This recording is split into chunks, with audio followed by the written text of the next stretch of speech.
Plus B into A minus ಬಿಗೆ ಏನು ಮಾಡೋದು? ಈಗ ನಾವು ಒಂದು ಇದು ಉದ್ದ ಎ, ನನಗೆ ಇದ್ರ ಉದ್ದ ಎ ಅದ, ಈ ಉದ್ದ ಎ ಮೈನಸ್ ಬಿ ಏನಂದ್ರೆ ಈ ಭಾಗವನ್ನು ಕಟ್ ಮಾಡ್ಕೋಬೇಕು. ಸಿ ಕಟ್ ಮಾಡಿ ನಾನು ತಂದು ಅದರಿಂದ ಈ ಭಾಗ ಕತ್ತರಿಸಿದ್ದು ತಂದು ಇಲ್ಲಿ ಜೋಡಿಸ್ಕೋಬೇಕು.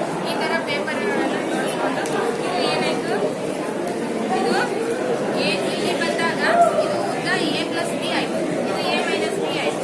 ಅವಾಗ ಇದು ಕ್ಯಾಲ್ಕುಲೇಷನ್ ಮಾಡಿದರೆ A square minus B square ಬರ್ತದೆ, A square minus B square.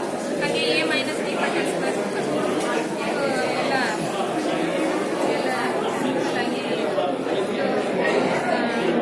ಎಲ್ಲ ಸಂಖ್ಯಾಗಣಗಳು.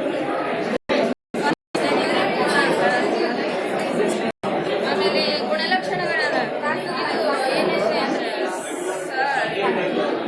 ಅನನ್ಯತಾಂಶ, ಪರಿವರ್ತನೀಯ ಗುಣ, ಸವರ್ತನೀಯ ಗುಣ, ಗುಣಾಕಾರ ಬೇರೆ, ಸಂಕಲನ ಬೇರೆ, ವಿಭಾಜಕ ಗುಣ. ಸುಮ್ಮನೆ ಲಕ್ಷಣಗಳು ಎಲ್ಲೆಲ್ಲಿ ಏನೇನಾದ ಹುಡುಗ್ರಿ ಮಾತ್ರ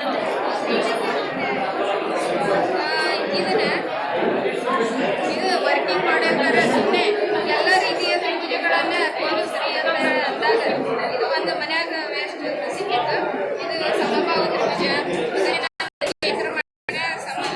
ಎರಡು ಬಾವು ಸಮನ್ವಯ ಭಾವ, ವಿಶಾಲ ಕೋನ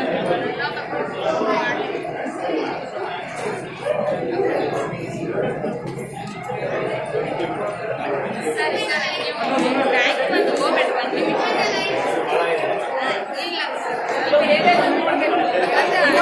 ಆಯ್ತಾಯ್ತು. ನಾ ಹಾಗೆ ಇದು ಒಂದು ಚತುರ್ಭುಜ, ಇದು ತ್ರಿಭುಜದ ಮಧ್ಯ ರೇಖೆಗಳನ್ನು ಸೇರಿಸೋದು ಮೂರನೇ ಭಾವಕ್ಕೆ ಸಮಾಂತರ ಇರ್ತದೆ. ಯಾವುದೇ ಬೇರೆ ಬೇರೆ ರೀತಿಯ ತ್ರಿಭುಜ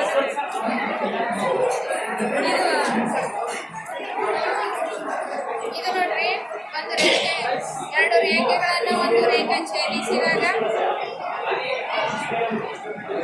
ಒಂದು ರೇಖೆ ಛೇದಿಸ್ತು ಅಂದಾಗ ರೇಖೆಯ ಒಂದೇ ಪಾರ್ಶ್ವದಲ್ಲಿನ ಕೋನಗಳು ಎರಡು ಅಂತರ್ಕೋನಗಳು ಎರಡು ಲಂಬ ಕೋನಗಳಿಗಿಂತ ಕಮ್ಮಿ ಇತ್ತಂದ್ರೆ ಅದೇ ರೇಖೆಯಲ್ಲಿ ನಾವು ಸಂಖ್ಯೆ ರೇಖೆಗಳನ್ನು ವೃದ್ಧಿಸಿದಾಗ ಒಂದನ್ನೊಂದು ಸಂಧಿಸುತ್ತವೆ.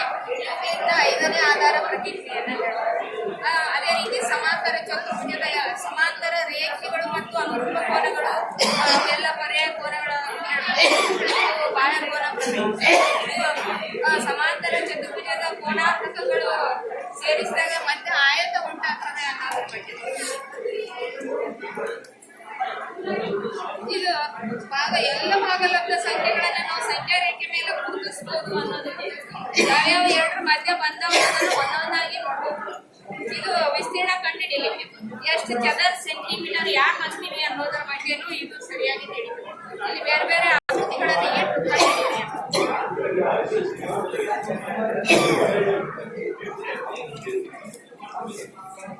ಇದು ಎರಡು ತ್ರಿಭುಜ ಸಂಖ್ಯೆಗಳನ್ನು ಸೇರಿಸಿದ್ರೆ ವರ್ಗ ಸಂಖ್ಯೆ ಸಿಗ್ತಾವ ಅನ್ನೋದು ಒಂದು ವಿನ್ಯಾಸ. ಇಲ್ಲಿ ಬೇರೆ ಬೇರೆ ಗುಣಲಕ್ಷಣಗಳನ್ನು ಹಾಕಿದ್ರು.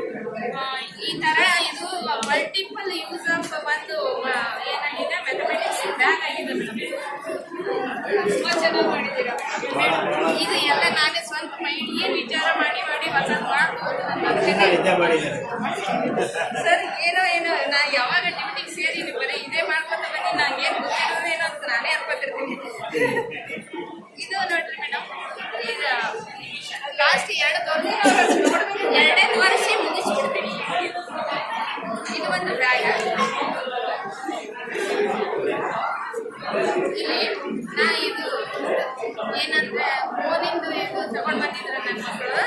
ಅದನ್ನ ಈ ಡಬ್ಬಿ ಚಂದ ಏನ್ ಮಾಡ್ಬೋದು ಅಂತ ಹೇಳಿ ಇದು ಪೈ ಬೆಲೆ 3.14 ಹೇಗೆ ಅನ್ನೋದನ್ನ ಇದು ಸುತ್ತಾಗಿ ಇದು ಕರೆಕ್ಟ್ ಆಗಿ ಬರ್ತದೆ. ಆನಂತರ ಇದನ್ನ ಘನಫಲ ಕಂಡುಹಿಡಿಯಲಿ ಅಂತ ಹೇಳ್ಬೋದು. ಆನಂತರ ಇದು ಒಂದು ಲಾಸ್ಟಿಗೆ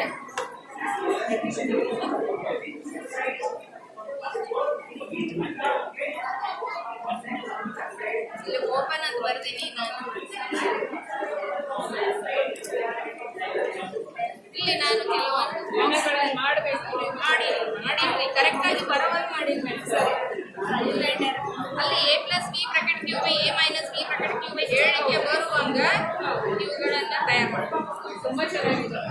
ಕರೆಕ್ಟಾಗಿ ಈಗ ಕೆಲವೊಂದು ವೇಸ್ಟ್ ಅದು ಮೇಡಮ್, ಸರಿಯಾಗಿ ಕೂಡಲಿಲ್ಲ, ಹೈಟ್ ಸರಿಯಾಗಿ ಬರಂಗಿಲ್ಲ. ಹೀಗಾಗಿ ಮತ್ತೆ ಬೇರೆ ಬೇರೆ ಕಟ್ ಸರಿಯಾಗಿ ಬರೋದನ್ನೇ ಮಾಡ್ಕೊಂಡು ಬಂದೀನಿ. ಈ ಕೆಳಗಡೆ ಪ್ಲೇಸ್ ಅಂಕಡೊಂಕಾಗಿದೆ. ಆದ್ರೆ ಈಗ ಹೇಳೋದು A+B ಬ್ರಾಕೆಟ್ ಕ್ಯೂಬ್ಗೆ A+B ಅಂದಾಗ ಇದು A ಇದು B ತಗೋತೀವಿ, ಇದು A ಇದು B ತಗೋತೀವಿ, ಹಾಗೆ A+B ಬ್ರಾಕೆಟ್ ಕ್ಯೂಬ್ ಆಗುತ್ತೆ. ಇದು A cube 3A² B2 plus B cube. ಆದ್ರೆ ನನಗೆ A-B ಬ್ರಾಕೆಟ್ ಕ್ಯೂಬ್ ಹೇಳೋದ್ಬೇಕಾಗಿತ್ತು.